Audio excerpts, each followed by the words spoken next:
Dwells இன்னைக்கு நம்ம என்ன பார்க்க போறோம்னு பார்த்தீங்கன்னா, சேல்ஸ்மேன் மாஸ்டர் எப்படி கிரியேட் பண்றதுன்னு சொல்லி பார்க்க போறோம். சேல்ஸ் மாஸ்டர்ல சேல்ஸ்மேன் மாஸ்டர் நம்ம செலக்ட் பண்ணிக்கிறோம்.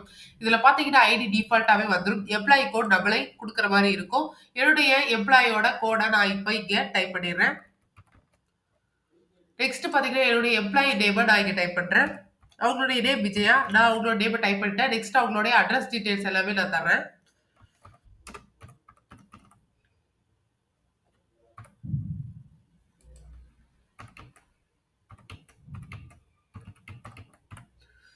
நெக்ஸ்ட் பார்த்தீங்கன்னா, உங்களுக்கு நான் 1% கமிஷன் குடுக்க விரும்புறேன். ஸோ 1% கமிஷன நான் இங்க டைப் பண்ணிட்டேன். நெக்ஸ்ட் என்னுடைய கம்பெனிய செலக்ட் பண்றேன்.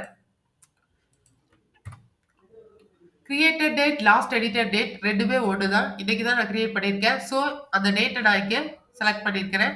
நெக்ஸ்ட் பார்த்தீங்கன்னா, அவங்களோட மொபைல் நம்பர நான் இங்க குடுக்குறேன்.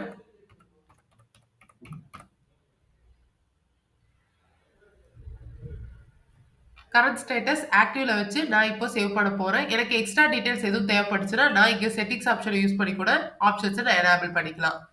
சேவ் குடுத்துட்டேன். சக்சஸ்ஃபுல்லா என்னுடைய சேல்ஸ்மேன் கிரியேட் ஆயிட்டாங்க. Thank you.